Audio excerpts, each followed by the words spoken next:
İslam təhsil müasir texnologiyaların inkişafı ilə əlaqəli təhsil sistemində aparılmış təkmilləşmələr inkişafın nəticəsidir. Bu, müəllim və təhsil müəssisəsi ilə tələbə arasında əlaqələrin müasir telekommunikasiya vasitələri ilə, informasiya texnologiyaları vasitəsilə təşkil və həyata keçirilməsidir. Yəni, sadə şəkildə desək, tələbənin təhsil müəssisəsinə mütəmadi olaraq gəlməsinə ehtiyac yoxdur.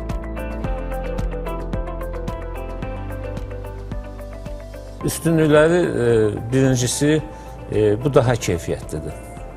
Ona görə ki, 100 nəfərlə, 150 nəfərlə deyək ki, bir auditoriyada tələbə sual verməyə sıxıntı keçirdə bilər və s.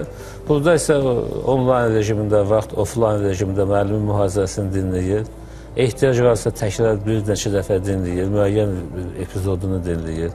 Sualları varsa kifayət qədər imkanı var ki, e-mail vasitəsilə suallarını yollasın. Əgər müəllimlə canlı dərs keçirsə, onlayn rejimində elə efirdə müəllimə sualını verə bilir. Mütəmadi olaraq testlərə cavab verə bilir. Elektron kitabxana resurslarından istifadə edə bilir. Digər virtual universitetlərin elektron resurslarından yönlənə bilər, istifadə edə bilər. Bu mənada fərdi təhsil trayektoriyası müəyyən olur tələbənin və onun əsasında da müstəqil şəkildə öz deyək ki, tədris planında olan fənləri öyrənir.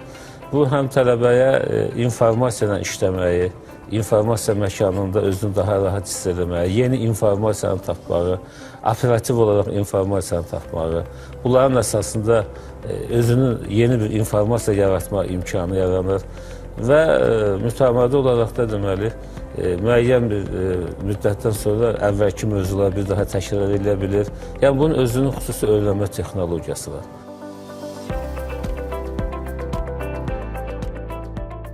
İslam təhsil vaxtı ilə qiyabi təhsilin alternativi kimi yaranmışdır. Sonra texnologiyaların inkişaf etdiyi bir dönəmdə bu sahədə intensiv inkişaf olmuşdur. Təsəvvür eləyin ki, qiyabiçi tələbə sessiya müddətində müəllimi görür, universitetdə olur. Qalan müddət ərzində bir neçə ayın ərzində universitetlə demək olar ki, əlaqəsi olmur. Amma distant təhsil texnologiyaları yaranandan sonra həmən qiyabiçi tələbənin universitetlə əlaqəsi hər gün mümkün olur. O gündə o mühazirələrin video yazılarına və yaxud da onlayn şəkildə canlı bağlantı ilə o mühazirələri dinləyə bilir. Hər gün tədris materialları üzərində müstəqil işləyə bilir. İstədiyi vaxt universitetə ayrı-ayrı fənn müəllimlərinə suallar yollaya bilir. Öz tutorunla müəyyən əlaqələr yarada bilir. Tez-tez mütəmadi olaraq elektron test vasitəsilə biliyini yoxlaya bilir. Yəni, oxuma intensivliyi əyani tələbə kimidir. Amma universitetdə iştiraki qiyabi tələbə kimidir. Yəni, o işləyir ya başqa bir regionda yaşayır. Ona uyğun olan vaxt ərzində o sayta girir, materiallarla tanış olur. Eyni materialı təkrarən, dəfələrlə baxa bilir, saxlayıb müəyyən bir yerdə müəyyən konspektlər eləyə bilir, açıb dərslikdən nəyisə yoxlayıb, müqayisə eləyə bilir və s. Yəni, bu öyrənmə baxımından əyani təhsildən daha mükəmməldir.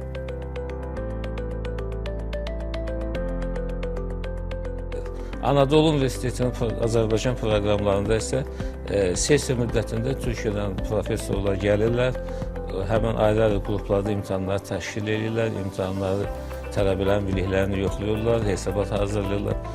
O ki, qaldı onlayn imtahanların verilməsinə, orada da, məsələn, distant təhsildə ümumiyyətlə belə qəbul olunmuş forma var ki, demək, web kamera qarşısında tələbə əyləşir, hətta evində də oxuya bilərsə, oxuyursa, ya ucqar bir regionda. Universitetdən deməli, onu müəyyən müşahidə edirlər, o web kamera qarşısında ya şifahi şəkildə imtahana cavab verir, ya testlə imtahana cavab verir. Yəni, imtahan elə bir ki, sanki müəllimlə üzbəyiz oturmuş formadadır. Elektron test olmasında imtahan verə bilər. Yəni, burada bəzən təsəvvür yaranır ki, distant təhsil formasında oxuyan tələbə imtahanda hansısa bir, deyək ki, müəyyən bir üsullara əl ata bilər, müəllimi allatmaq istəyə bilər ki, yəni onun əvəzində kimsə başqa da imtahan verir, ya nədənsə istifadə edir. Amma orada o proses elə qoyulubdur ki, orada başqa heç bir imkan yoxdur. Qoyulmuş qayda çərçivəsində gedir.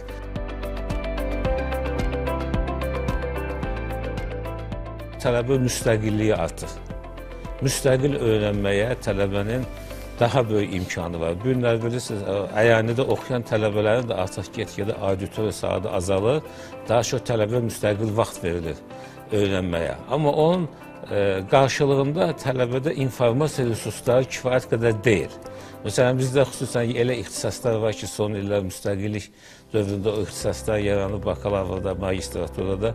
Amma biz onların metodik təminatı ilə tanış olanda görürük ki, həmən fənlər üzrə tələbələrin müstəqil öyrənməsi üçün kifayət qədər dərsliklər, müvafiq materiallar, əyani və digər materiallar yoxdur. Nə universitet tərəfindən hazırlanmayıbdır, nə deyək ki, digər bir qurumlar tərəfindən belə bir dərsliklər təminatı olmuyordu. İndi o reklamda siz fikir verdiniz ya yox, Anadolu Universiteti 1000-dən artıq dərslik hazırlayır. Onlar deməli, çap əsaslı dərsliklərdir, elektron versiyalar var onların əksəriyyətin. Tələbə bu qədər informasiya resursuyla təmin olunanda, əlbəttə ki, o müstəqil öyrənməyə daha meyilli olacaq və bu tələbənin müstəqil öyrənməyə, internetdən müstəqil şəkildə məlumatları əldə eləməyə, müqayisə eləməyə, hətta ola bilər ki, Anadolu Universitetinin özünün tədris resurslarından yox, əlavə digər universitetlərin resurslarından, elektron kitabxanalardan nələrsə tapa bilər, öyrənə bilər, müqayisə elə bilər. Yəni, bu informasiya okeanında artıq tələbə sərbəst üzə bilir, batmır. Günlər bizim... Seçim onundur, hansı informasiya? Mənimsəsin hansı informasiyanı seç, beyninə yazdırmaq. Təbii ki, onun universitetin tövsiyəsi var ki, deyək ki, bu kursa uyğun daha çox hansı materiallar uyğun gəlir, amma tələbənin də əlavə digər materiallarla da tanış olmaya imkanı var.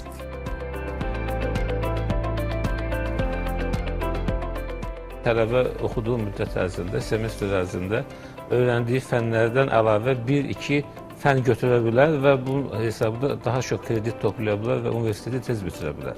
Distant təhsil ümumən fərdi təhsilə imkan verdiyinə görə, fərdi öyrənmə tempini təmin elədiyinə görə, deməli, o daha, deyək ki, bir tədris ilində 10 yox, deyək ki, 14-13 fən öyrənə bilir. Bunun hesabına 4 illik materialı 3 ilə mümkündür öyrənmək, imtahanları vermək, diplom almaq və belə nümunələr həddindən artıq çoxdur. Bir çox ölkələrdə distant yolla universiteti bitirən tələbələri daha böyük həvəslə işə qəbul edirlər, nəinki qiyabi və yaxud da əyani. Yəni, bu təhsil formasında tələbənin vaxt itirmə anlayışı yoxdur. Məsələn, tələbə gəlir auditoriya, 90 dəqiqə müəllimin mühazirəsini dinləyir və bir çox hallarda onu imla formasında yazmalı olur və hətta ki, o mühazirə onu çox da maraqlı oldu, olmadı, 90 dəqiqəni oturmalıdır. Amma distant təhsil formasında bu vaxtını daha səmərəli istifadə edir. Yəni, o 90 dəqiqənin ərzində o məzmunu beyninə hopdurmaq əvəzində onu kiçik modullarla, porsiyalarla, təkrarla deyək ki, 10 dəqiqəlik bir modulu dinlədi, təkrar bir də dinlədi, sonra keçir ikinci modula və s. Yəni, tələbə öz fərdi tempinə uyğun olaraq öyrənə bilir.